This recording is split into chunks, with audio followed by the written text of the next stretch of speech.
My name is Joanna Whitfield.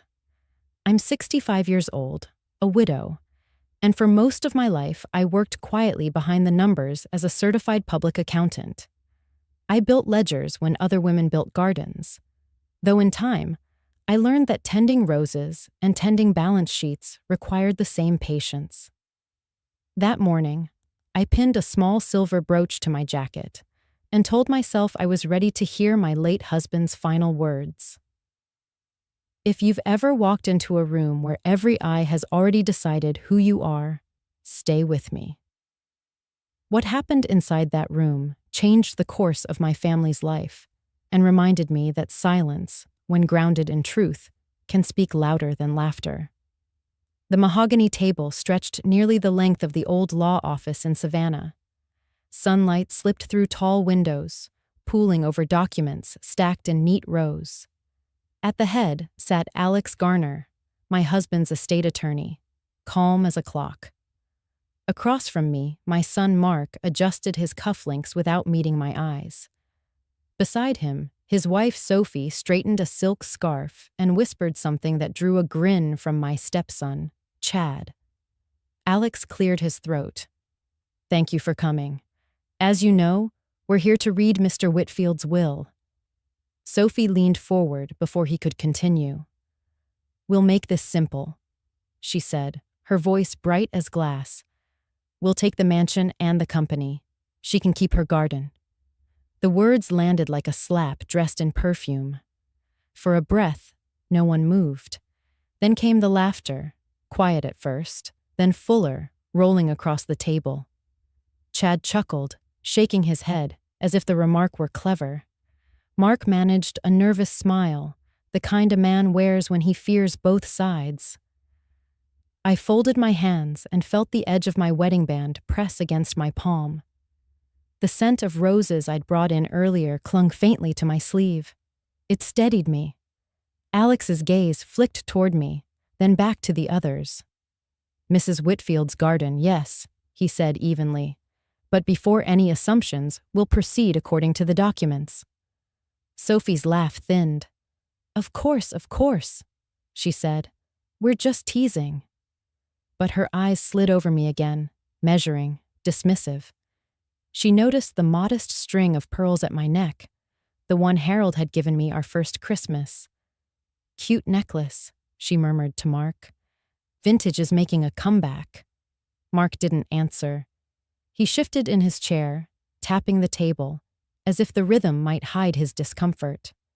Alex lifted the first folder, his fingers resting on a crimson tab. "This is the primary will," he explained. "Signed 2 years ago. We'll review each clause. However, before we conclude, there is an additional document, one that carries Mr. Whitfield's final directives." Sophie blinked. "Additional?" "Yes, a codicil, executed shortly before his passing." Chad frowned. "You mean Dad changed something?" Alex nodded once. "He did." The air in the room shifted. The laughter softened into uneasy silence. Somewhere beyond the glass, a church bell marked the hour, solemn and exact. As Alex began reading the formal preamble, my mind wandered to Harold's handwriting. The bold loops of his signature, the way he dotted his I's with care.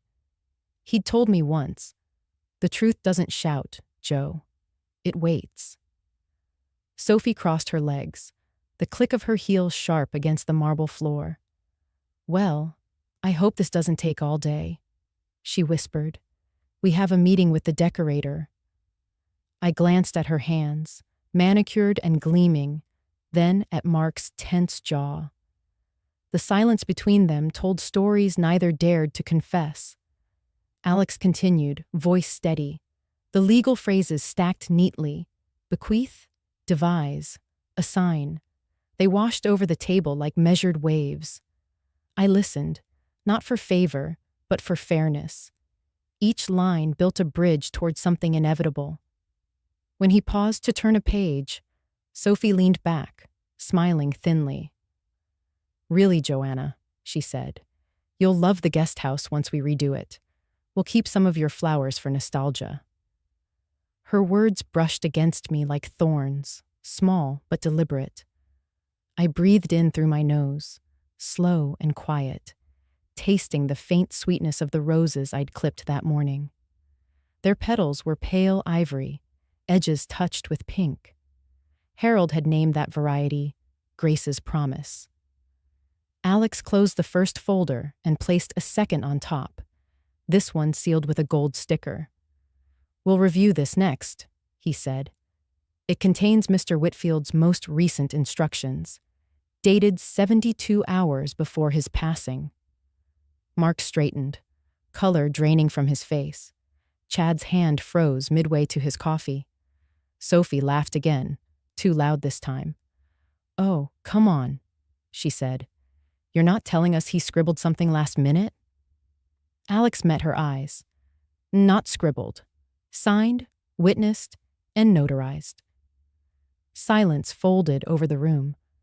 I reached into my purse and felt the smooth handle of my pruning shears, the small pair Harold had given me when we planted our first rosebush.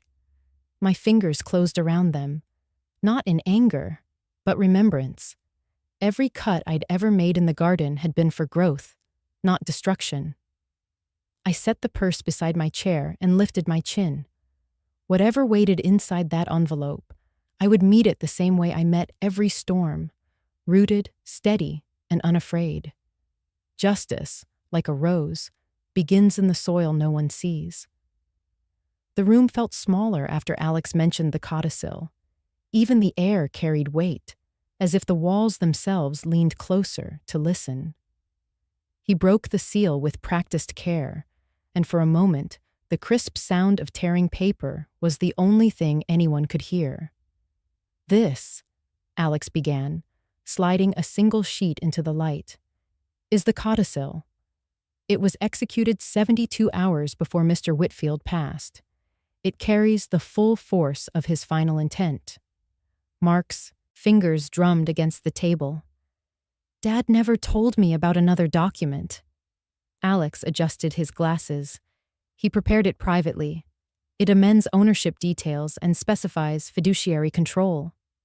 Sophie shifted in her chair, her earlier brightness dulled. "Ownership details?" Alex nodded. "Mr. Whitfield wanted clarity. He left nothing to chance." Her lips pressed thin. "I'm sure it's nothing major," she said quickly. "Harold trusted us. We're family." The word family echoed, but not kindly. I looked across the table at my son. His eyes darted from the document to Sophie, then down to his watch. That was how he always handled discomfort, by searching for exits that weren't doors. Chad crossed his arms. "Dad was sentimental. Maybe he just added a note." Alex's voice stayed even. "It's more than a note." He placed the page before him and read aloud.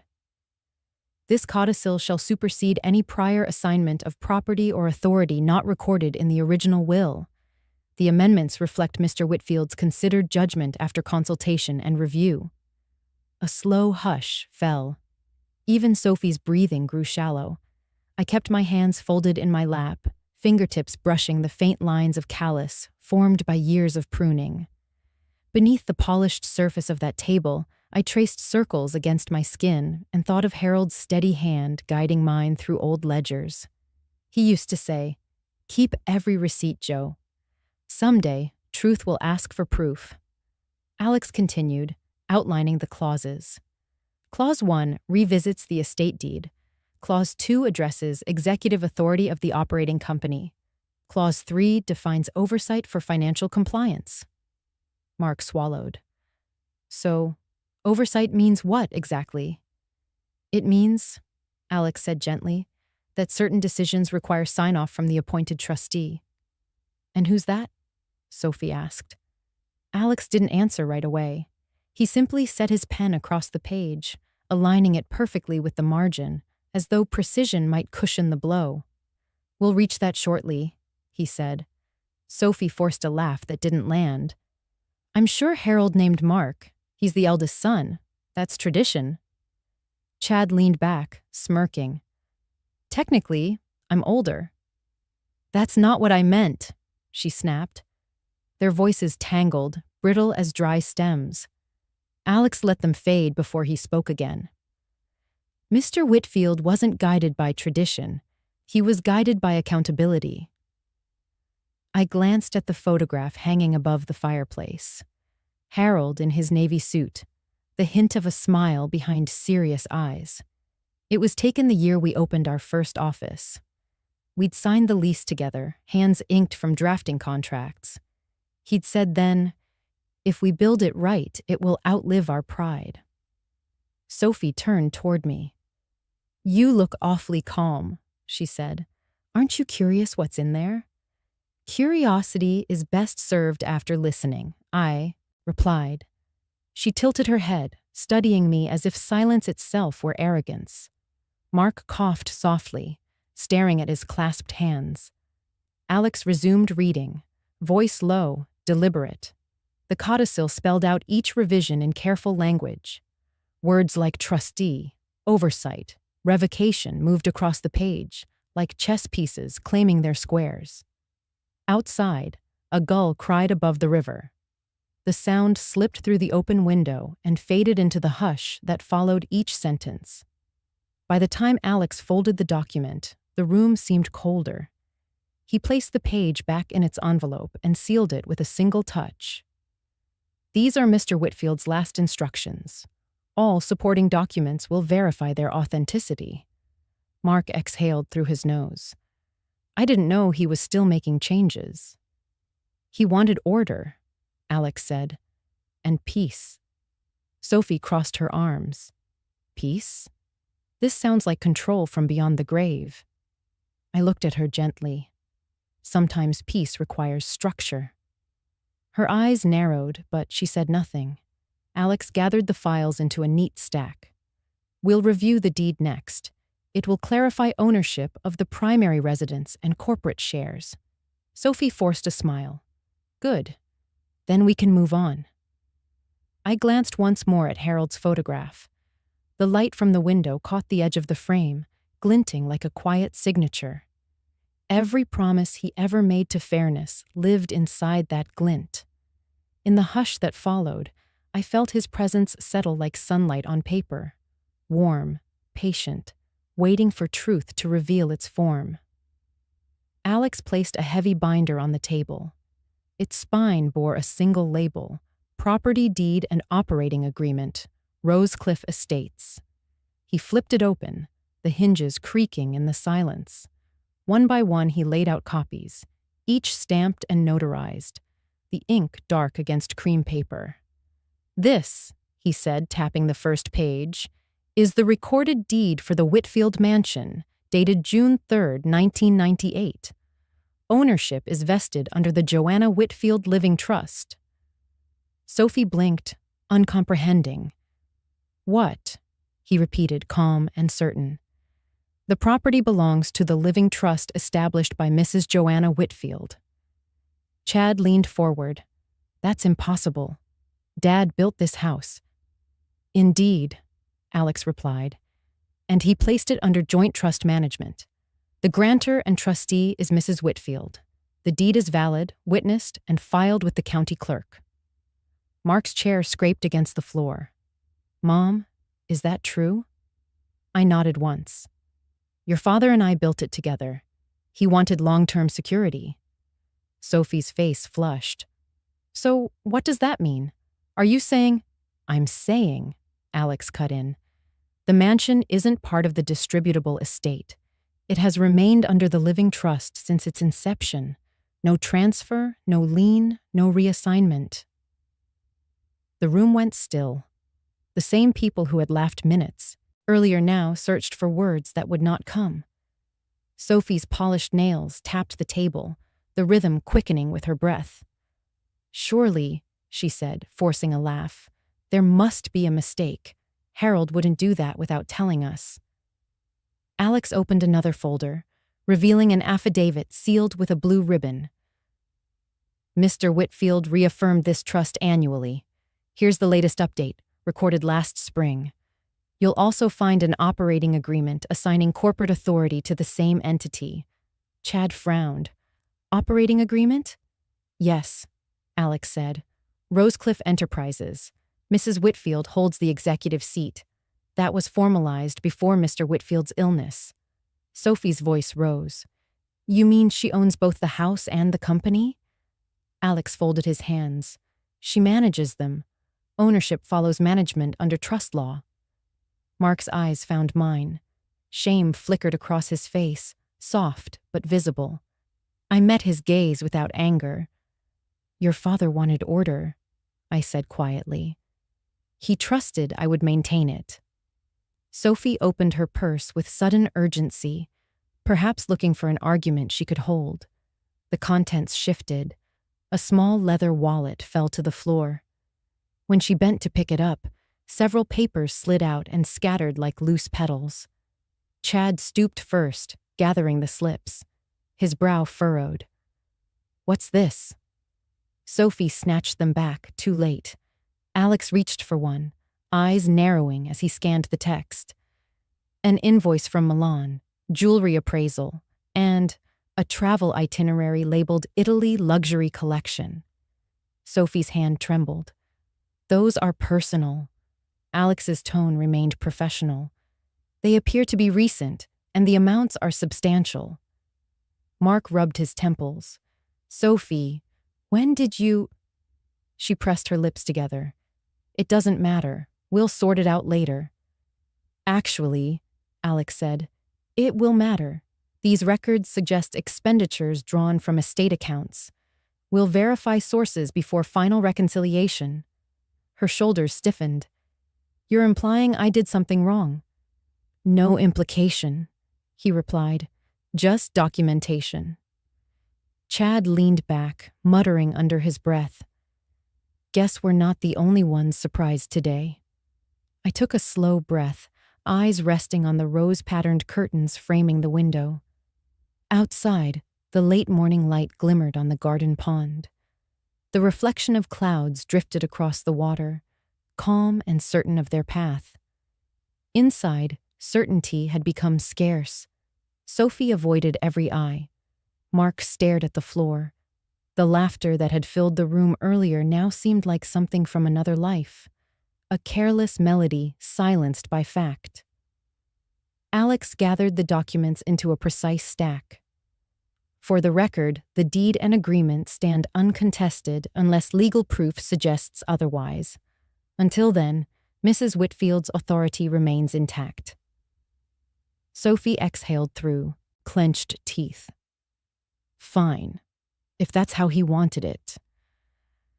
It's how he trusted it, I corrected gently. She turned away, her reflection caught in the polished cabinet behind her. The glass returned a version of herself she hadn't expected to see, small, uncertain, and framed by the very house she'd claimed. Mark reached for her hand, but she pulled away. Papers rustled, the faint echo of lives measured in contracts and choices. Alex closed the binder, the click of the metal rings sharp as punctuation. We'll proceed to supporting evidence next. Video statements, bank filings, and trust summaries. Chad shook his head. This is a lot to process. Truth often is, Alex replied. I rested my hand on the cool surface of the table, the wood smooth beneath my fingers. Each ring in its grain told a story of growth, slow, deliberate, shaped by seasons that never rushed. Facts, like trees, take root long before the world notices. The storm in the room eased into uneasy quiet. What had begun as laughter was now replaced by the rustle of shifting papers and the weight of unspoken questions. Alex reached into his briefcase, withdrew a slim folder bound in blue, and set it gently before him. This file, he said, contains documentation Mr. Whitfield prepared over the years. Professional records, financial statements, and personal correspondence. They clarify Mrs. Whitfield's role in the family enterprise. Sophie's brow knit. Her role? She wasn't running the company. Alex opened the folder and revealed a set of certificates, each embossed with a corporate seal. Mrs. Whitfield holds an MBA and a CPA license, both active at the time the company was founded. These are her original credentials. She served as co-founder and chief financial officer for the first decade. Sophie blinked. That can't be right. Harold never mentioned it. He didn't need to, Alex said. She handled compliance, tax filings, payroll. Quiet work seldom asks for applause. Mark stared at the papers as if they were written in another language. Mom, you never told us. I folded my hands together. You didn't ask. Your father and I agreed. He'd lead in public, I'd lead behind the walls. We wanted the business to stand taller than either of our names. Chad rubbed the back of his neck. I thought you just helped with the garden. The garden came later, I said softly. Numbers first, roses after. Balance sheets don't bloom without care either. Sophie crossed her arms, searching for solid ground. Even so, it doesn't mean she... Alex interrupted gently. There's also a letter. He slid a cream envelope across the table. Mr. Whitfield wrote it by hand the week before his passing. He asked me to deliver it once the estate reached this stage. My breath caught as I recognized Harold's bold script. I hesitated, then broke the seal. The paper smelled, faintly of cedar, like his desk drawers. His words flowed steady, familiar. Joe, if truth cuts, let it cut clean. We built these walls to shelter, not divide. When they question what's yours, remind them ownership was never about title. It was about trust. Keep your grace. Justice with gentleness, always. The ink blurred slightly as I blinked away the sting in my eyes. Across the table, Mark lowered his gaze. Chad shifted, uneasy. Sophie said nothing, though her grip on her scarf loosened. I refolded the letter and returned it to its envelope. Your father wanted peace, I said quietly. He believed kindness could stand beside order. Alex placed another sheet beside the folder. This is a payroll ledger from the early years. Mrs. Whitfield's signature appears on every check run, and here, a corporate resolution naming her interim executive during Mr. Whitfield's deployment in '99. Mark's voice softened. I remember that year. You were always at the office late. You were still in school, I said. I came home after you were asleep. He nodded, shame coloring his expression. I never realized. Most people don't notice what keeps the lights on, I replied. Sophie's eyes flicked toward me, uncertain now. Why stay silent all these years? Because work done in quiet doesn't need applause, I said. And because your father and I built something meant to last beyond our egos. Legacy is stronger when it's humble. Alex gathered the documents into a careful stack. These records confirm Mrs. Whitfield's consistent role. The codicil merely acknowledges what was already true. The room absorbed his words. Outside, a wind stirred the branches, scattering sunlight across the curtains in moving patches. It felt like breath, returning to walls that had been holding it too long. Mark reached toward me, his hand tentative. Mom, I'm sorry. I should have trusted you. I touched his fingers lightly. Trust is like soil, I said. It renews when tended. Chad cleared his throat. Guess we all have some tending to do. Sophie remained still, eyes lowered, as if studying her own reflection in the polished table. For the first time that morning, there was no defiance in her silence. Only thought. Alex closed the folder and set it aside. With this context, we can move forward to the next matter. Financial discrepancies must be reviewed. Transparency will serve everyone. I glanced again at Harold's letter resting beside the binder. His words lingered like the faint hum after a song ends. Justice with gentleness. In a house once filled with echoes, truth was beginning to find its voice. Alex reached for a crimson folder resting near his briefcase. Its color bled across the polished table like a warning. He set it down gently, but the gesture alone shifted the air in the room. Everyone leaned closer, drawn by instinct or fear. "This file," he began, "concerns a loan obtained in the past 12 months. The amount is $80,000. The borrower of record is Mrs. Sophie Whitfield." Sophie froze. "That's not right. I never—" Alex lifted a document and turned it toward her. "Here is the promissory note. The loan was secured using the Whitfield mansion as collateral." Her voice rose. "That's impossible. I'm not the owner." "Correct," Alex said evenly, "which makes this document invalid. The property cannot be pledged without the trustee's consent." The words landed heavy, like stones dropped into water. Mark straightened, his expression pale. "Sophie, why would you—" She interrupted, words tumbling fast. "It was supposed to be temporary, just a bridge loan. Evan said it was safe. We needed funds for the expansion. I didn't think—" Alex flipped another page. "Evan Benson of Benson Brokerage? His name appears on the consulting invoice. $20,000 marked as advisory fee." Sophie clasped her hands. "He handled the paperwork. He said everyone does it." "That may be common," Alex replied, "but it's not lawful when using assets you don't own." The folder spread open, revealing photocopies of bank statements and receipts. In the corner, an itinerary gleamed with gold lettering: Milan Fashion Week.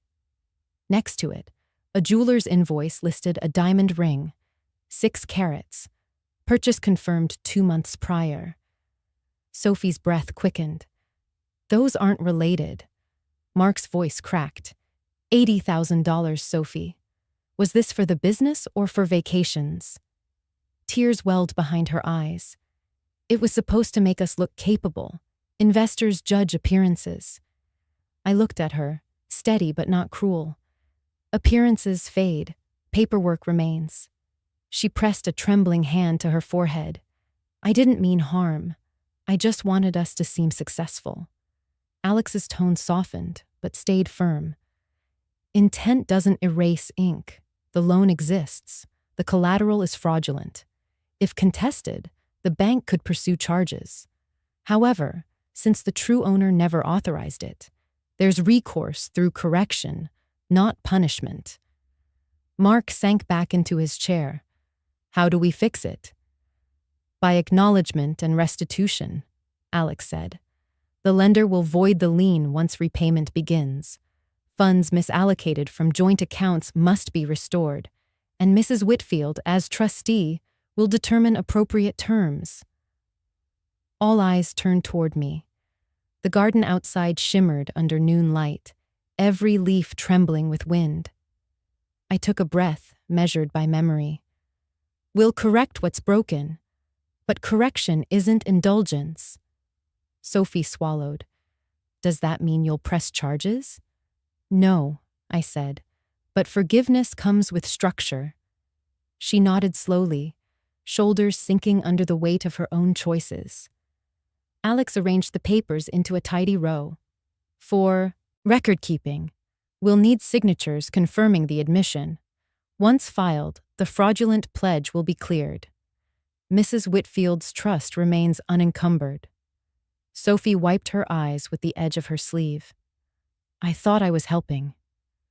"Help is measured in honesty," I replied. "Without it, even good intentions cost too much." Mark reached across the table, his hand hesitating before resting on hers. "We'll work through it, but no more secrets." She nodded, lips quivering. "No more." Alex slid a blank acknowledgement form toward them. "We'll complete this later today. For now, let's proceed carefully. Transparency benefits everyone." The clock above the mantel ticked on, indifferent to guilt or grace. In its rhythm, I heard the lesson Harold had lived by. Every number must balance, every root must hold. I glanced toward the garden beyond the window, the sunlight cutting through the branches. Even the sharpest thorn, given time and pruning, could become part of a bloom. Mistakes, too, could grow into lessons, if tended with truth. The silence that followed felt heavier than words. Alex gathered the red folder, closed it, and set it aside with deliberate calm. Then he reached for another stack of papers, this one thinner, its edges marked in pale blue. Next, he said, we must address internal transfers recorded from the corporate account. The amounts total $320,000, allocated toward the purchase of a lake cabin in North Carolina. Mark's head jerked up. I can explain. Alex spread out the records, bank slips, transfer confirmations, a closing statement stamped with Mark's signature. The funds originated from the company's operating budget. Repayment schedule? None. Recorded purpose? Personal retreat. Sophie looked at her husband in disbelief. You told me it was your inheritance. Mark's voice cracked. I was going to pay it back. I just needed a place to think. To think? Chad scoffed. With a private dock and a fireplace big enough for a truck? Mark glared at him. You wouldn't understand. Try me, Chad shot back. I lifted a hand, steadying the air between them. Arguing won't change numbers. Mark slumped into his chair. Mom, I didn't mean for it to spiral. The board was pressuring me to grow revenue. I thought if I closed one good deal, I could cover the gap before anyone noticed. And did you? I asked quietly. He shook his head. No. The deal fell through. Then Sophie lost her job, and I couldn't refill the account. I thought if I kept it quiet, it would resolve itself. Debts don't dissolve in silence, I said. He rubbed his face with both hands. I know. I just didn't want to look weak. Dad always made it seem so easy, taking care of everyone, solving everything. I wanted to prove I could do the same. By breaking the rules he lived. By. My voice was calm, not cruel. Mark's eyes met mine, shame flooding them. I messed up, I know.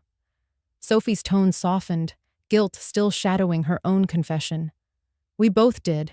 Chad leaned back, crossing his arms. Guess the golden children tarnished too.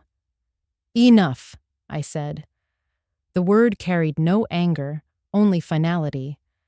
We're not measuring who failed worse. We're measuring how to rebuild. Alex interlaced his fingers, resting them on the table. The outstanding balance after expenses and partial repayments is approximately $110,000. Under trust law, misappropriation requires correction, but not necessarily prosecution if intent was absent and restitution is possible. Mark looked up, voice small. Can I fix it? Yes, Alex said, but it will take structure, accountability, and proof of consistent effort. Mrs. Whitfield will determine the terms, pending legal counsel. I turned toward my son. Mark, what you owe isn't just money, it's faith. Your father built this company brick by brick, ledger by ledger. You don't repay that with excuses. He nodded slowly. I understand. Then start by acknowledging what went wrong, I said. Not as punishment, but as the first step toward repair. He swallowed. I took money that wasn't mine. I wanted comfort before I'd earned it. Chad tilted his head. At least you're honest about it. Honesty's a start, I said, but humility is the price. Mark's shoulders sagged under the weight of the truth. Whatever you decide, I'll accept it. I just want a chance to make it right.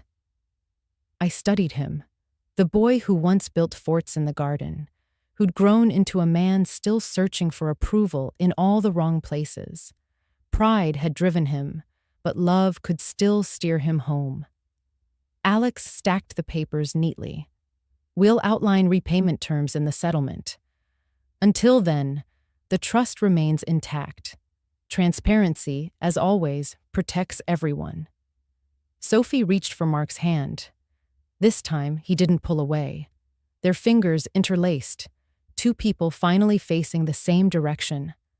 Outside, a gust of wind swept across the roses, scattering petals along the walkway.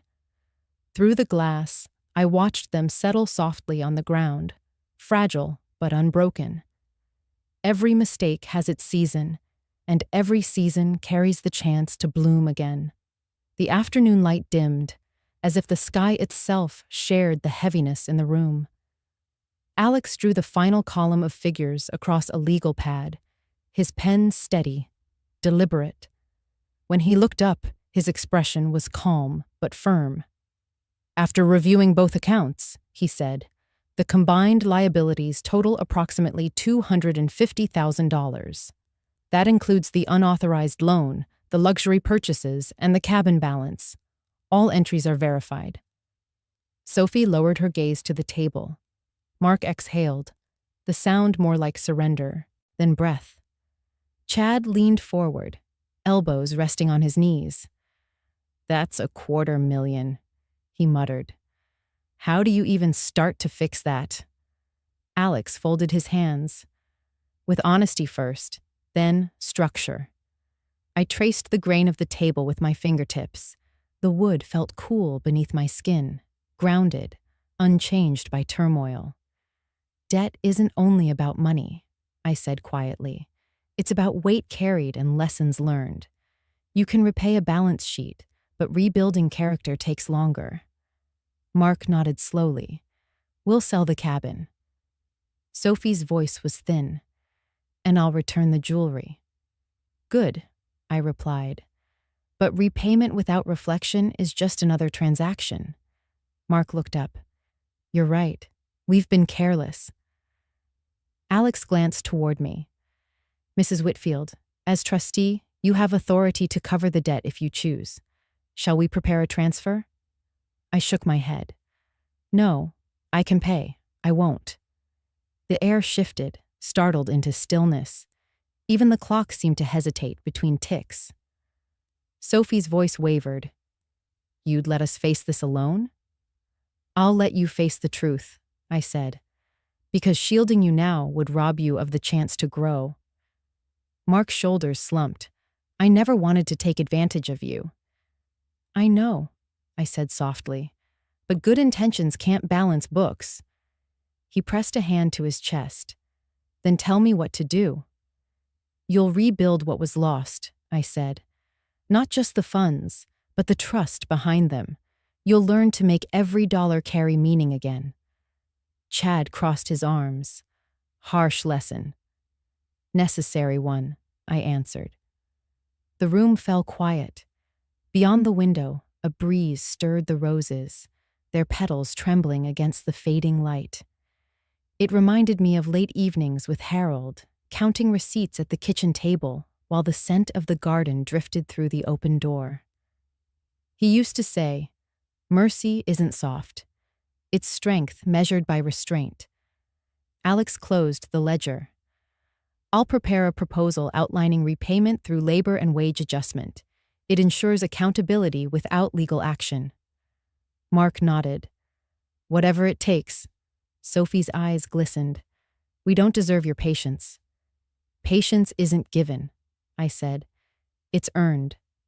Chad cleared his throat. "Maybe we can help at the estate. Start small." "That's a start," I agreed. "Roses bloom best when every hand tends the soil." Sophie brushed away a tear. "We'll try." "Not try," I said. "Do." She nodded, lips trembling. "We'll do it." The weight of the day settled around us, not crushing, but shaping.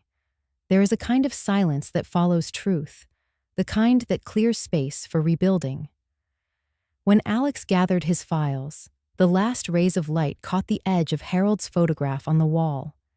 His eyes seemed to watch over the room, not in judgment, but in quiet affirmation. That night, after everyone left, I lingered alone at the table. The scent of old paper and fading roses filled the air. I reached into my bag and withdrew Harold's letter, unfolding it with careful hands. The ink had softened over time, but the message stayed sharp. "Justice with gentleness, Joe. Never confuse love with indulgence. Tears blurred the lines as I whispered, I hope I'm getting it right. The room offered no answer, only the soft ticking of the clock and the distant hush of wind through leaves. I pressed the letter to my chest and closed my eyes.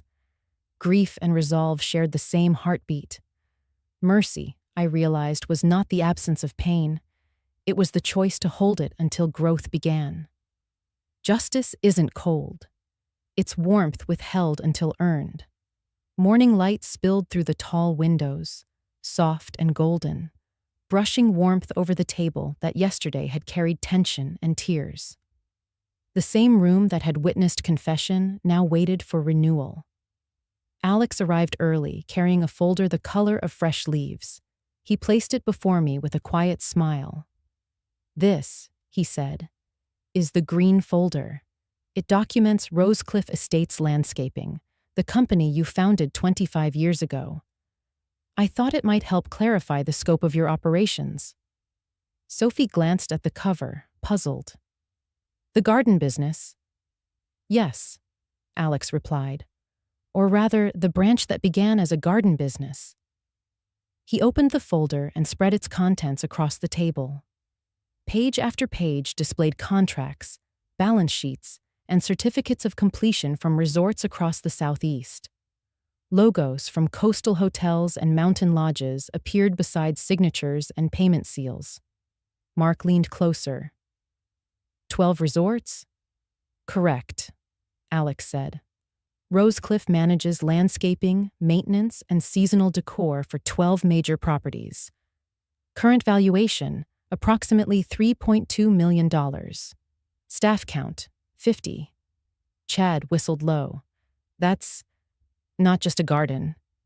Sophie blinked, reading each heading twice. You built this? Alone? I smiled faintly. With a few good hands and many long mornings, Harold started it as a side project, and when his health changed, I grew it into something steady. Mark looked up from the papers. Why didn't you tell us? Because you weren't ready to listen, I said gently. Some things must be seen, not said. Sophie touched a glossy photo of a resort courtyard draped in climbing roses. I thought it was just your hobby. Passion and patience can become business when they're tended right, I replied. The soil doesn't judge ambition, only effort. Alex nodded toward the figures. Each contract was renewed annually. Performance reviews exceed 95% satisfaction. Client references describe Mrs. Whitfield as punctual, detail-driven, and unwaveringly fair. Sophie's cheeks flushed. I used to joke about you spending all your time pruning. I didn't realize you were running an empire. Empires built from kindness last longer, I said. Every rose you see outside carries a name from someone who taught me something. That's how I remember lessons. Chad flipped through a sheet listing payroll. You employ 50 people. That's 50 families. Yes, I said. Each one mattered to your father. We believed work could heal dignity. Mark rested his elbows on the table, shaking his head in quiet awe. I used to think the garden was just a backdrop. Turns out it's the foundation. Before I could answer, a knock sounded at the door. Alex rose and opened it. Standing there was a man in a khaki uniform, hands folded politely. Mrs. Whitfield? He asked. I'm Hayes, general manager of the Palmetto Shores Resort. I stood, surprised. Mr. Hayes, I didn't expect you today. He smiled. We heard about the transition in your family and wanted to express our gratitude. Your team saved our resort last spring after the storm. Guests still talk about the new courtyard. It's peaceful, feels like home. Sophie blinked, taken aback by the formality in his tone. Hayes continued. I tell my staff, your garden taught me patience. Every bloom out there reminds me that beauty takes time. I felt warmth rise to my eyes, but I steadied my voice. Thank you, Mr. Hayes. That means more than you know. He nodded respectfully. We're renewing our contract for another 5 years, signed this morning. He set a folder beside the green one. Consider it a small vote of confidence. When he left, the room held a silence softer than any before, an understanding silence filled with something like pride. Chad leaned back, smiling. So the garden wasn't just decoration after all. No, I said. It was my way of building something that couldn't be taken with mockery. Work rooted in honesty doesn't wilt. Sophie looked down at the table, fingers tracing a photograph of blooming arches. You turned soil into sanctuary. Every seed knows its season, I said quietly. You can too. Alex closed the folder, the green cover gleaming under the light. With these records, Rosecliff's value becomes part of the family's understanding. This company stands as living proof of Mrs. Whitfield's stewardship. Mark exhaled, slow and deep. I'm proud of you, Mom. Be proud of the work, I said. It's what keeps us honest. Outside, the wind stirred through rows of roses, carrying petals into the air. They rose, circled, and drifted gently back to earth, like grace, returning exactly where it was needed. Sunlight crept higher across the table, catching on the gilded edge of the next folder in Alex's stack. He lifted it carefully, as though it carried something delicate, yet powerful. The gold shimmered softly beneath his fingertips before he opened it and began laying out papers stamped with foreign seals. This file, he said, contains records for Viridian Exports LLC, the international division of Rosecliff. It manages horticultural exports, hybrid roses, drought-resistant shrubs, and ornamental designs licensed abroad. Mark leaned in. Abroad? You mean other countries? Yes, Alex replied. Contracts with partners in Japan and Canada. Annual revenue, $1.1 million. Net worth across all entities places Mrs. Whitfield's holdings near $4.4 million. Chad gave a low whistle. You're telling us our stepmom's a millionaire? Sophie blinked, her mouth opening then closing, unable to form a sentence. Alex smiled faintly. She's been one for quite some time. Mark stared at me, eyes wide. Mom, you built all this while we were worrying about bills? I met his gaze gently. Worry teaches gratitude, and sometimes silence is the best teacher. Your father and I wanted you to learn value before wealth. Sophie's voice trembled. You learned international trade? Alone? Not alone, I said. There were mentors, late-night courses, plenty of trial and error. When Harold passed, I needed purpose. The garden offered it. Growth doesn't stop at borders. It travels with those willing to learn. Alex turned a page to reveal a certificate of compliance from the U.S. Department of Agriculture and export documentation, marked with customs stamps. Mrs. Whitfield completed online certifications in Incoterms and trade compliance. Every shipment recorded, every payment reconciled. No debt, no discrepancy. Chad leaned back, letting out a slow breath. You run more paperwork than most companies in the county. Sophie shook her head softly. I spent months pretending we were successful. You were actually building something real. I looked at her with quiet kindness. Appearances crumble. Integrity compounds. Mark laughed under his breath, the sound part wonder, part remorse. We mocked you for that garden. Turns out you were managing an enterprise we didn't even see. I smiled faintly. Vision isn't loud, it's patient. Alex continued. Viridian employs 6 part-time coordinators abroad. Shipments average 12 containers a year. Partnerships with botanical universities for research grants. These figures reflect consistent growth for over a decade. Sophie whispered, almost to herself. You were building legacy while we chased luxury. Legacy, I said, asks for sacrifice first, comfort later. The truth settled in the room like sunlight breaking through clouds. Mark rubbed the back of his neck, shaking his head. I can't believe I didn't see it. You saw what you wanted, I said gently. That's what pride does. It blinds. Chad gave a short nod. Well, pride met its match. Sophie looked at the rows of stamped pages, her earlier arrogance now replaced by awe.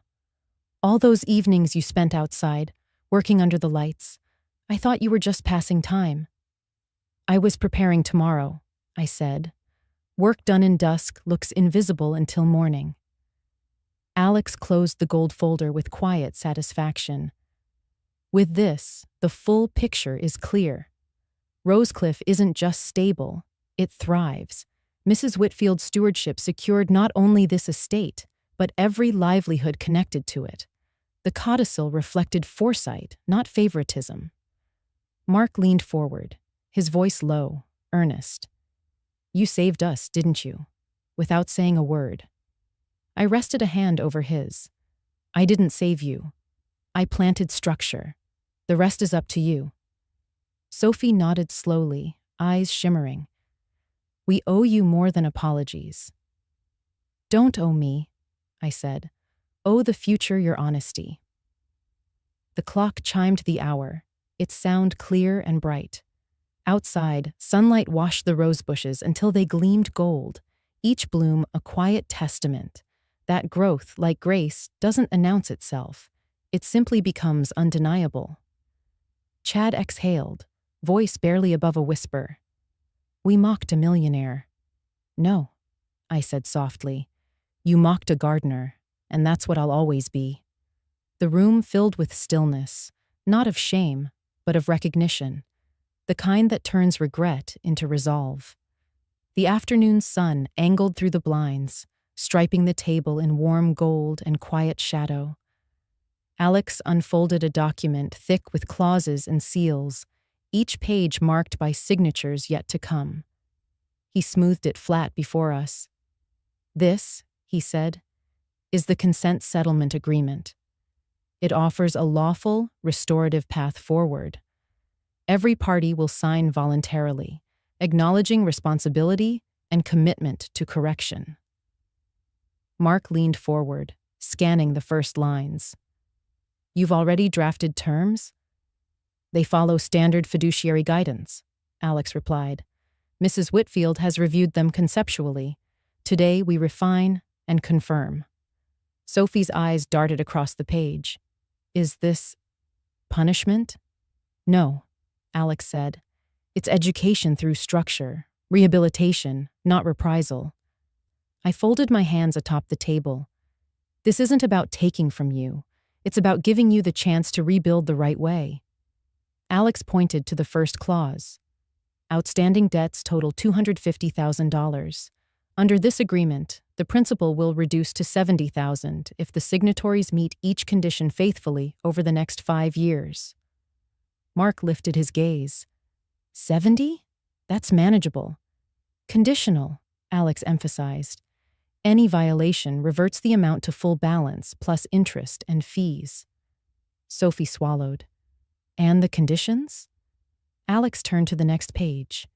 Each participant will be employed at Rosecliff Enterprises, earning a standardized hourly wage of $15. Position. Assignments will reflect skill and need. Wages will fund restitution incrementally. Annual reviews determine progress. Exceptional performance triggers step-down reductions every 12 months. Chad nodded slowly. So we work it off. Correct, Alex said.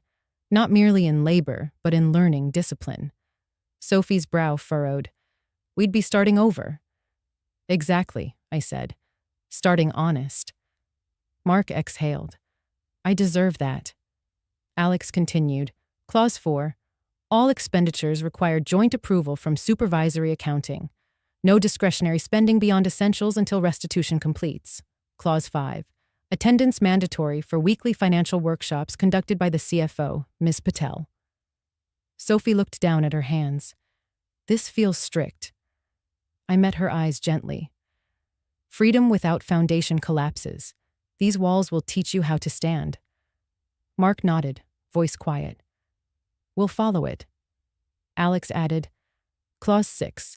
Participants may not resign employment or transfer assets during the settlement term without trustee consent. Clause 7. Violation of ethical policy terminates agreement and reinstates full liability. Chad gave a short laugh, half grim, half respectful. Guess we're getting a crash course in accountability. Accountability, I said, is the language of trust. Sophie's shoulders eased, her voice faint. If we finish strong, what happens to the remainder? Alex smiled. Upon successful completion, remaining debt is forgiven, with commendation letters issued for record. Redemption documented, not whispered. I leaned forward, steady and calm. This is a bridge, not a chain. Walk it carefully, and it will carry you farther than shortcuts ever did. Mark studied the signature line, then looked at me. Mom, you really believe we can fix this? I wouldn't set a task I didn't believe you could complete, I said. He nodded, jaw firming with resolve. Then I'm in. Sophie hesitated a beat, then reached for the pen. Me too. Chad sighed, rubbing his temple. I came here to watch, not work. But maybe it's time I earned my place too. Alex gathered their signatures one by one, his fountain pen gliding with quiet grace. When he finished, he turned the final page toward me. I added my name last, sealing the promise. He capped the pen and rested it beside the document. All parties signed willingly. The law recognizes not only penalty, but purpose. I looked across the table at the three faces, flawed, frightened, but awake. Education, not exemption, I said softly. That's how Harold built everything worth keeping. Outside, a late breeze brushed through the garden, stirring petals into motion. They rose briefly, caught sunlight, then drifted down again, each one a small act of surrender that became somehow a kind of grace. The following morning carried a crisp calm, the kind that arrives after a storm has cleared but left the scent of rain behind. Everyone gathered again around the same table, now less a courtroom than a workshop for rebuilding. Alex placed a new document in the center, its title printed in firm type, House Rules and Residency Conditions. These guidelines, he said, exist to ensure fairness and daily discipline. They complement the settlement. Each of you will live under them for the duration of the 5-year term. Mark adjusted his glasses. Rules for living? Yes, Alex replied. Structure reinforces accountability. Sophie bit her lip. Are we losing the main house? I nodded gently. You'll move into the guest house. It's smaller, but peaceful. Comfort isn't the goal. Clarity is. Chad sighed. So no more luxury suites. Not for a while, Alex said. Clause 1. All non-essential luxury items will be sold. Proceeds contribute to restitution. Clause 2. Relocation to the guest house effective immediately. Mark glanced at Sophie, searching her face for reaction. She took a breath, then nodded. We'll manage. Alex continued. Clause 3. Daily work begins at 7 a.m. Attendance is mandatory. Clause 4. Evening reflection at 7 p.m. A short gathering to discuss progress and accountability. Sophie frowned softly. Every night? Yes, I said. Routine builds roots. We'll meet in the courtyard by the fountain. You'll share one lesson learned from the day. Call it gratitude in practice. Chad leaned back, half amused. Feels like boot camp.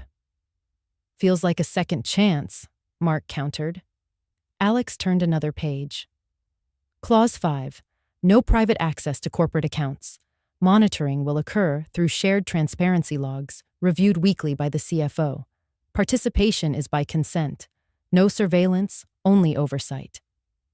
Sophie nodded, voice small. I understand. Clause 6. Alex said. Weekly community contribution, assisting with garden maintenance or staff training. The purpose is humility through service. Chad groaned, though a hint of humor touched his tone. Guess I'll finally learn the difference between a rake and a hoe. You'll learn patience, I said.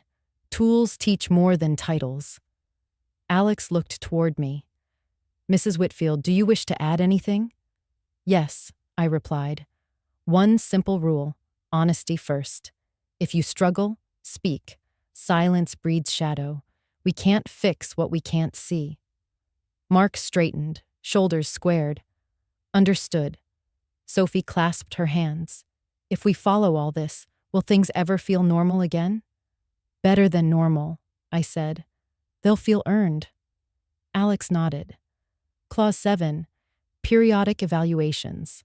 Consistent compliance will lead to incremental trust, access to larger roles, adjusted wages, and ultimately, freedom from these conditions. Chad shifted uneasily. And if someone quits? Then the agreement reverts to full debt plus penalties, Alex said. This is voluntary, but binding once accepted. Chad rubbed his jaw. So we stay the course. That's how growth works, I said. No shortcut worth taking lasts. The weight of the document settled over the room, not oppressive, but steady. A map drawn with lines of care instead of control. One by one, they reached for pens, signing beside each clause. When they finished, I gathered the pages, pressing them flat with my palm. These rules aren't cages, I said. They're trellises. Follow them, and you'll climb. Outside, the faint hum of the fountain blended with the rustle of leaves. The guest house stood at the edge of the garden, modest and bright beneath the sun. Its porch overlooked rows of roses, each one trimmed, steady, alive. Sophie looked through the window, her reflection merging with the blooms. It's beautiful, she whispered. It always was, I said. You just needed the right view. Mark slipped an arm around her shoulders. Chad exhaled, half a laugh, half resolve. Alex gathered his briefcase. Then we proceed. Orientation begins tomorrow at sunrise. The clock chimed 7 as he spoke, each note crisp and clear. Evening would bring their first reflection, a ritual not of shame, but of beginnings. Discipline, like dawn, comes quietly, but it never fails to arrive. The next morning, the light came early, pale and new, washing the courtyard in quiet gold. A thin mist clung to the hedges, softening their edges, while the sound of the fountain whispered through the still air. Alex stood by the patio table, a stack of final documents in his hand, a small hourglass placed beside them. The sand inside glimmered faintly, slipping grain by grain through its narrow throat. This, he said, setting the pages down, is the formal execution of your settlement. Once signed, the agreement becomes binding under state and trust law. Every condition, every clause, takes effect from this moment. Mark nodded, shoulders squared. We're ready. Sophie's hand trembled slightly as she reached for a pen, but I saw more resolve than fear in her eyes. The faint hum of cicadas threaded through the morning, steady and patient. Alex turned the hourglass over, letting the first grains fall. This is not a countdown, he said quietly. It's a reminder. Time is your ally when used with purpose. Chad crossed his arms. 5 years. Feels long when you say it out loud. It'll feel shorter when you fill it with growth, I said. Mark glanced at his wife. We'll handle it together. Sophie nodded, managing a small smile. Together. As she leaned forward, a sudden wince crossed her face. Her hand went instinctively to her abdomen. Sophie? I asked gently. She took a breath, shaky but hopeful. I think I need to see a doctor. Alex paused, brow raised. Are you unwell? Her eyes glistened. No, I'm expecting. The courtyard fell silent, the word hanging like a tender promise between us. Mark froze, then broke into a stunned laugh. "You mean—" She nodded. "I just found out. Last night." Mark took her hand, squeezing it tight. "We're going to be parents." I felt warmth swell in my chest, steady and deep. New life, arriving just as they were learning how to nurture their own. "Then this agreement isn't just for you," I said softly. "It's for the family you're building." Sophie's voice trembled. "I want our child to grow up proud of us." "Then start now," I said. "Let this be the soil where that pride takes root." Alex adjusted his glasses, eyes kind. "Congratulations. A child brings reason to every effort." He placed the first document before them. "Shall we proceed?" Sophie looked at me.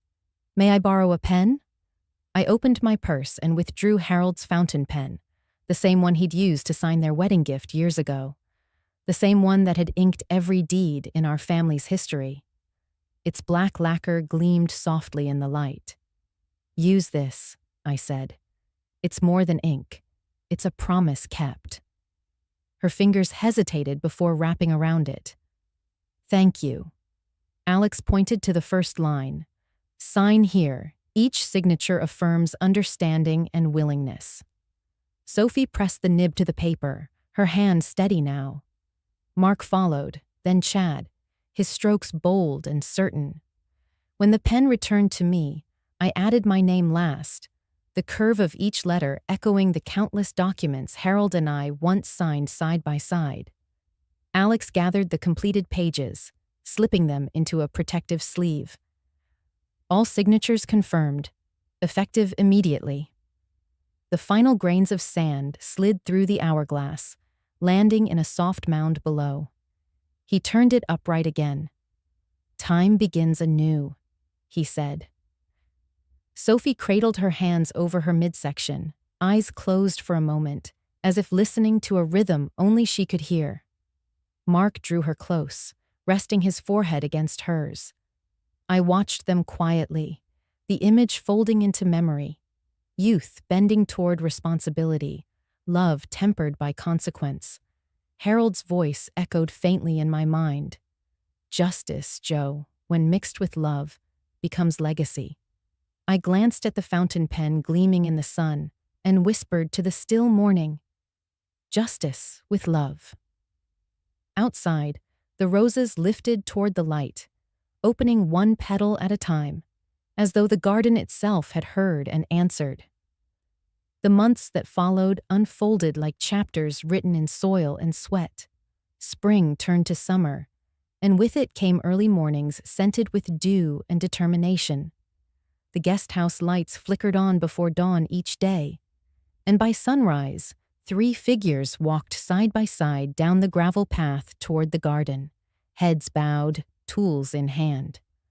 Mark learned the rhythm of labor before breakfast, the weight of a wheelbarrow, the patience of pruning, the art of repairing what he once overlooked. Each task tested him quietly, loading mulch in the rain, balancing ledgers by lamplight, listening before he spoke. The once proud manager became a student again, steady and deliberate. Sophie wore simple clothes now, sleeves rolled, hair tied back, hands smudged with earth. She learned the language of invoices and soil samples, of budgets trimmed like hedges. In the office trailer, Maya Patel guided her through accounting logs, teaching her how every decimal carried dignity. "Accuracy," Maya would say, "is a form of respect." Sophie took notes in silence, eyes focused, her pen steady as roots seeking ground. Chad joined the maintenance crew, trading polished loafers for worn boots. He learned the cadence of teamwork, lifting, listening, showing up. At first, he grumbled through Dawn's chill, but soon the rhythm softened him. He began checking on others, patching a broken hose before being asked, sharing his lunch with a new hire. Humility, once foreign, now fit like a second skin.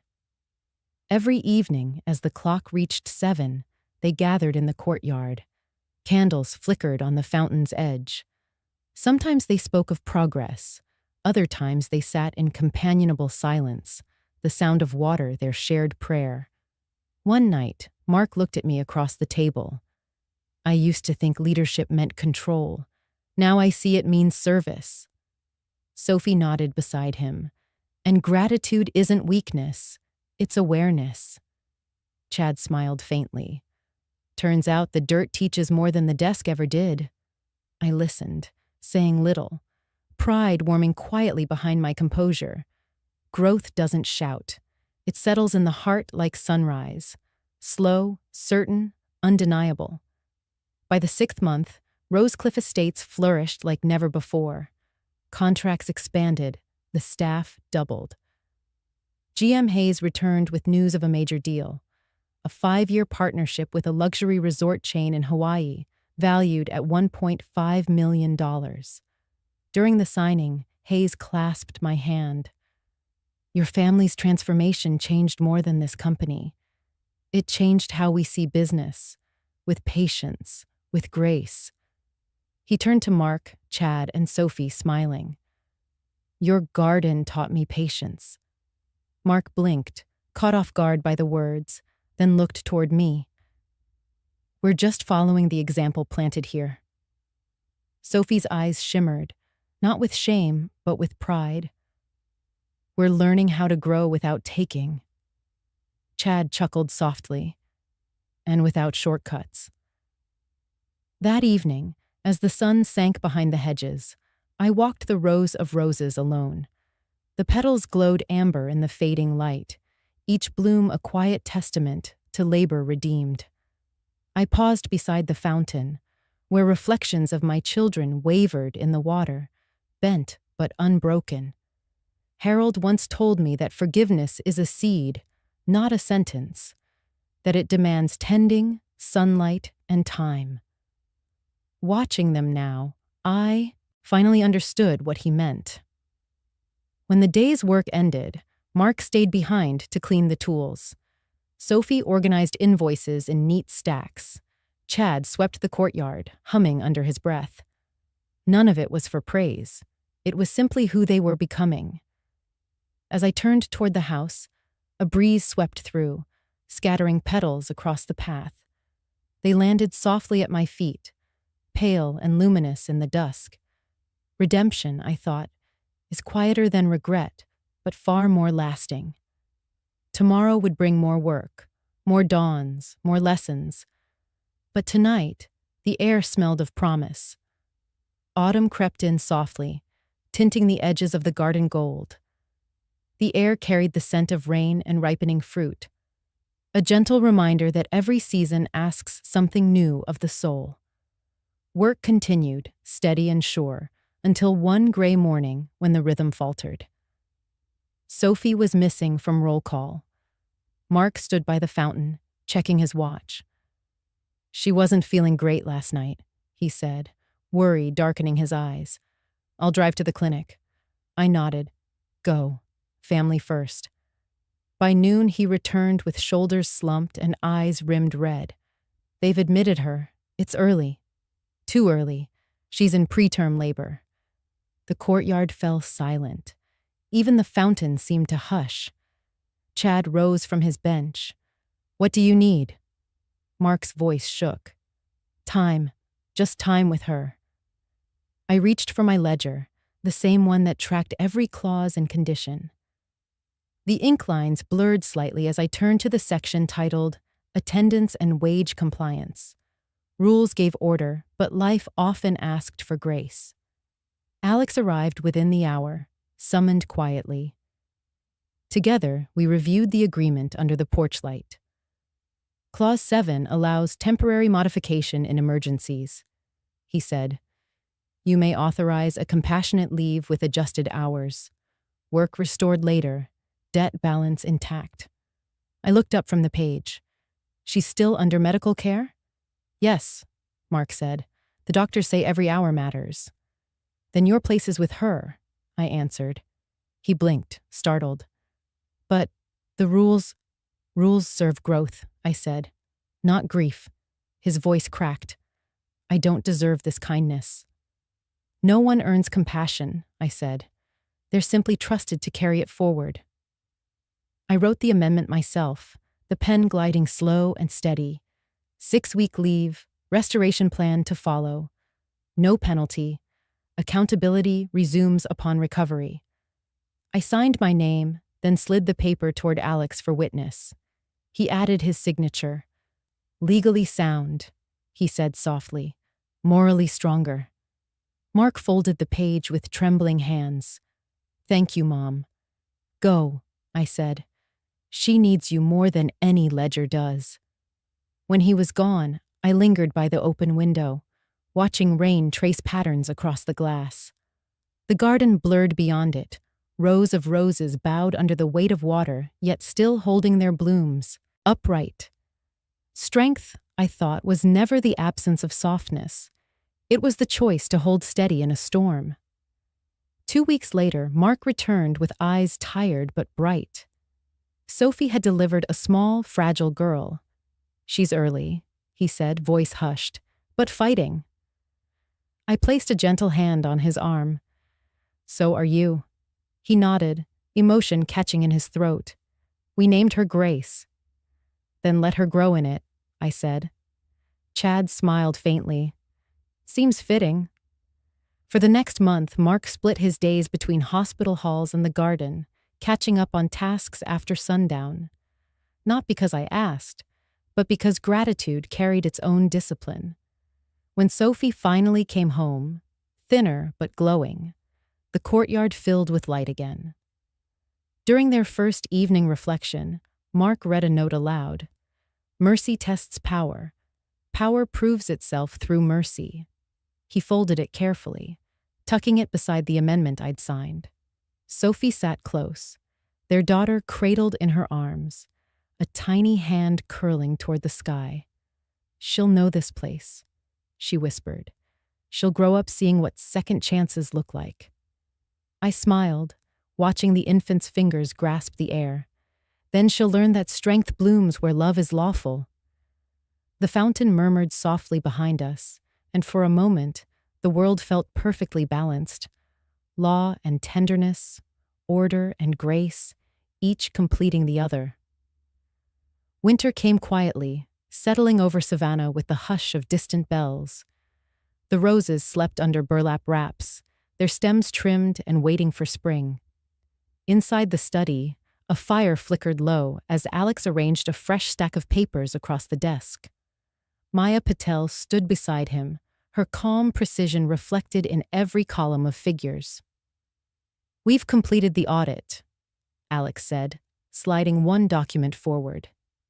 It appears a portion of the $80,000 loan routed through a shell company called Benson Brokerage.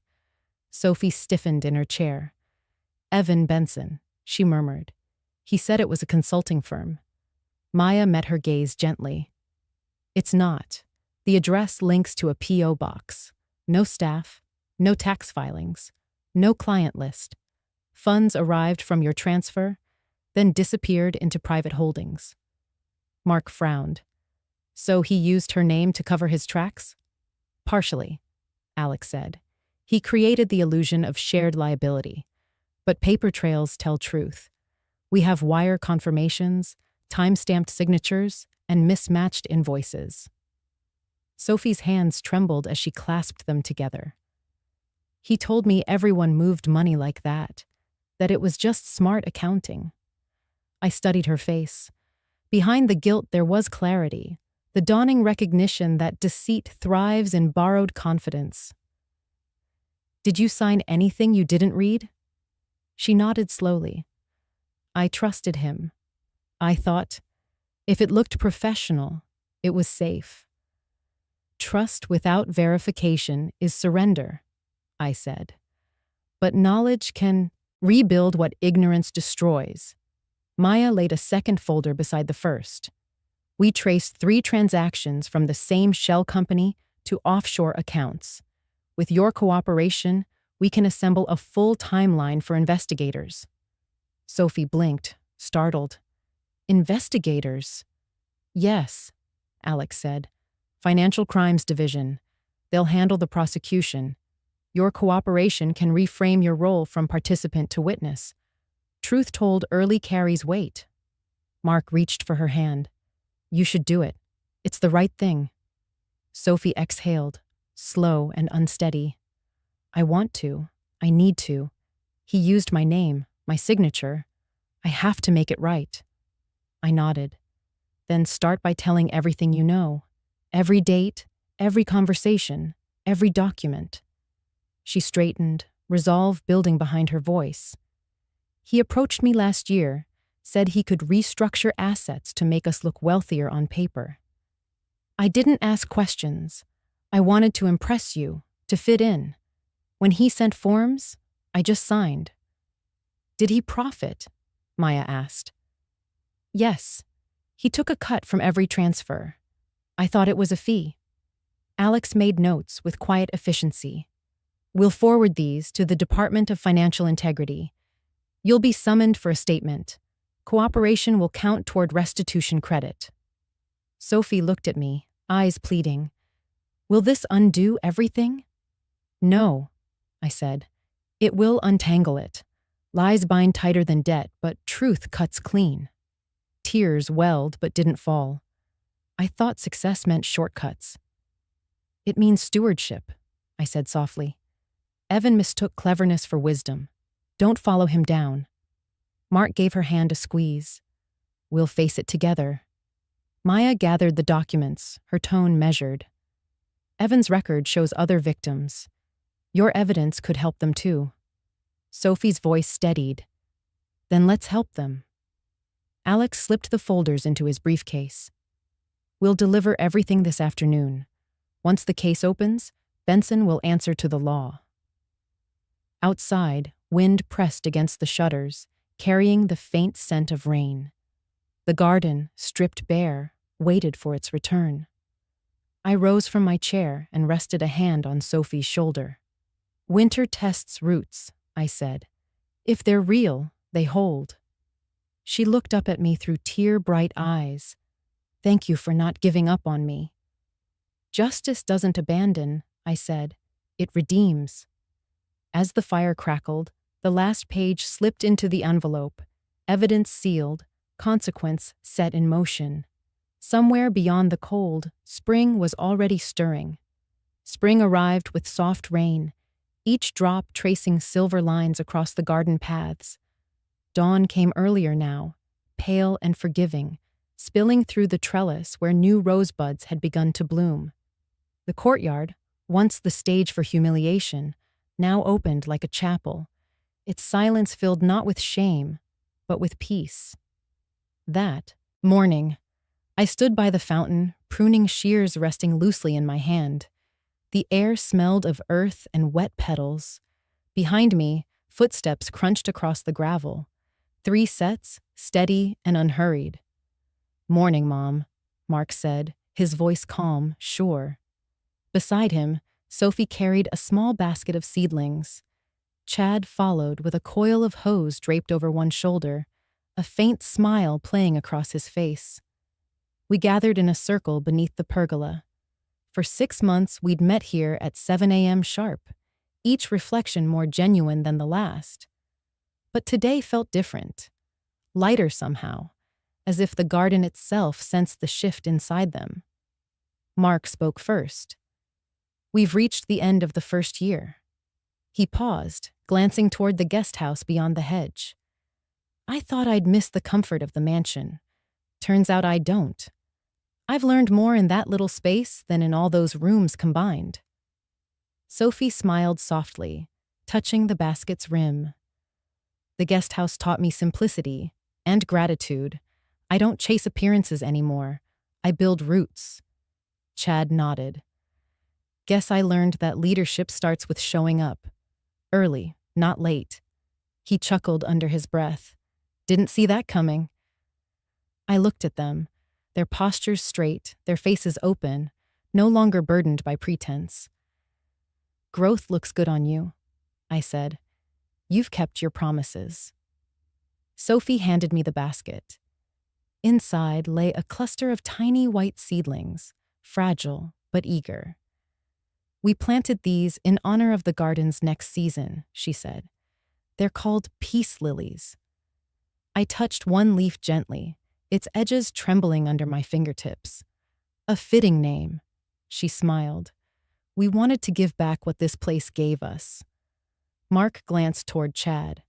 "And we have something else." Chad stepped forward, holding a worn ledger, once filled with debts, now balanced to the penny. "First year cleared," he said proudly. "On time, every dollar earned." I accepted it, my heart lifting. Harold would be proud. Mark's eyes softened. "We hope you are too." "I am," I said, "but pride isn't mine to keep, it's yours to carry." Sophie glanced toward a new recruit kneeling by the rose beds, struggling with a tangled hose. "He's been having trouble with measurements," she said, walking over. She crouched beside the young man, guiding his hands gently. "Measure twice, cut once, with kindness," she told him, her tone patient and sure. The phrase drifted through the air, familiar and warm. My breath caught, the same words I'd spoken months ago when frustration ruled her face. Now she passed them on, softer, wiser. When she returned, I met her eyes. "You remembered." She nodded. "You planted it." Chad wiped his brow, grinning. "Looks like the student's teaching now." "That's how legacy works," I said quietly. The bell from the guest house chimed 7, marking another completed day, another fulfilled promise. Mark turned toward the path leading back to work. "We should get going. Trucks leave at 8. "Go," I said. "The world's waiting for what you've learned." As they walked away, the rising sun broke through the clouds, casting soft gold across their backs. The three of them moved in rhythm, steady steps, shoulders straight, heads high. I lingered a moment longer by the fountain. The peace lilies swayed gently in their basket, white blooms reflecting in the water's calm surface. For months I'd tended this soil, teaching them to kneel before they could rise. Now they stood, not above it, but rooted within it, humbled, healed, whole. A single tear welled and slipped free, though it carried no sorrow, just gratitude. The seed had bloomed. The day dawned bright and still, the kind of morning that hums with quiet promise. Dew clung to each rose petal, catching the sunlight like small jewels. I stood once more in the courtyard where everything had begun, where pride once spoke louder than gratitude, and laughter had stung sharper than thorns. Now only birdsong filled the air. Alex arrived first, briefcase in hand, his expression calm, eyes kind. Maya followed, carrying a slim folder bound in navy blue. They exchanged a glance, one of quiet satisfaction, the kind that follows long work completed in good faith. "Mrs. Whitfield," Alex began, "we've concluded the annual review. All conditions have been met or exceeded. Wages consistent, attendance perfect, no policy violations. By the settlement terms, step-down reduction applies." He opened the folder, revealing fresh pages marked Addendum of Grace. Mark, Sophie, and Chad joined us moments later, their uniforms dusted with soil, hands still faintly scented of lavender and cedar. They gathered around, unsure but hopeful. Alex read aloud. "Effective immediately, the remaining balance reduces from $70,000 to $45,000, reflecting 12 months of excellence and community service exceeding requirement." Sophie's hand flew to her mouth. 45? Already? "Progress rewards patience," Alex said. Chad gave a low whistle. "Didn't think I'd ever see numbers drop like that." Maya smiled gently. "Each of you completed over 200 hours in the community garden project, mentoring youth, restoring public parks, hosting workshops. Service earns grace." Mark exhaled deeply, relief softening his face. We did it. I looked at them, pride swelling quietly in my chest. You did more than that. You rebuilt what money could never buy. Trust, respect, purpose. Alex closed the folder and set a pen before me. One signature remains to finalize the amendment. I lifted Harold's fountain pen, the ink glinting blue in the morning light. As I pressed it to the page, I thought of his words. Justice, Joe, is the garden you tend when the world forgets how to care. The pen moved slowly, gracefully, sealing not punishment, but peace. When I finished, I set it down beside the lilies Sophie had planted weeks ago. The debt lessens, I said, but the lesson remains. What matters now is what you plant next. Mark stepped forward, eyes clear. I've started a scholarship fund for local apprentices. It's small now, but growing. Good, I said. Knowledge, like seed, multiplies when shared. Sophie held a folder close to her chest. I passed my certification exams. Maya says I can start handling payroll. Maya nodded proudly. She's earned it. Chad cleared his throat. And I've been offered the foreman position. Guess hard work really does show. It always does, I said. The breeze stirred gently through the courtyard, carrying the scent of blooming jasmine. In the distance, laughter from the staff mingled with the rustle of leaves. Life, real, restored, was unfolding all around. Alex gathered his papers. As for Benson, the court concluded last week, convicted on multiple counts. Your testimony, Mrs. Whitfield, and Mrs. Sophie's cooperation ensured restitution for every victim. Sophie's eyes filled, not with tears of guilt, but with gratitude. Thank you for guiding me through it. You guided yourself, I said. I only held the lamp. Mark placed a small envelope on the table. Final wage report and reserve fund. 6 months saved like you asked. We're ready to stand on our own again. Then do so, I said softly. Not apart from this garden, but as part of its legacy. They stood together, no longer fragments of pride and error, but branches grown strong from the same root. I turned my gaze upward. Clouds drifted past the morning sun, scattering light across the courtyard in dappled gold. The fountain glimmered. The lilies swayed. The roses, in full bloom, stretched toward the sky. Forgiveness isn't weakness, I said quietly. It's strength choosing peace. For a long moment, no one spoke. Then Mark took Sophie's hand, Chad rested his on his brother's shoulder, and they turned toward the gate, ready to meet a world that had been waiting for their return. I lingered, the pen still warm in my fingers. The garden hummed softly, alive with second chances. Somewhere beyond the hedge, I could almost hear Harold's voice, calm and certain. Well done, Joe. And for the first time in years, I whispered back. Balance restored. The sunlight deepened, and the day moved forward. Steady, golden, whole. Evening fell slowly over Rosecliff, brushing the sky with soft streaks of rose and amber. The courtyard glowed beneath the fading light, the fountain murmuring like a hymn. I sat on the bench beneath the arbor where Harold and I once planned the future, a future that had come full circle in ways neither of us could have foreseen. The door to the guest house creaked open, and Sophie stepped out, holding baby Grace against her shoulder. The child gurgled softly, fingers clutching the fabric of her mother's blouse. Sophie smiled when she saw me. She naps better when I walk her outside. Maybe she likes the sound of the fountain. She was born to it, I said. She's heard water before words.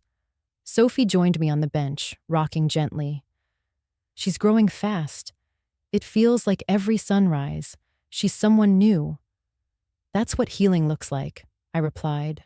Small changes, every day, until you realize the pain has turned into strength. Mark came next, still in his work shirt, sleeves rolled to his elbows, carrying a small box. "Got the final statement from the scholarship fund," he said. "2 apprentices enrolled this quarter. One of them's a single mom."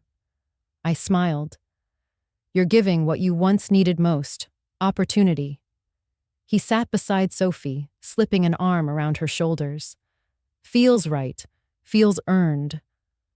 Chad followed soon after, dirt under his nails and a sun-faded cap tucked in his hand. "Foreman badge arrived today," he said, showing the engraved tag. "Never thought I'd care about a title again, but this one means something." "Because you built it," I said. He grinned, a hint of pride softening his voice.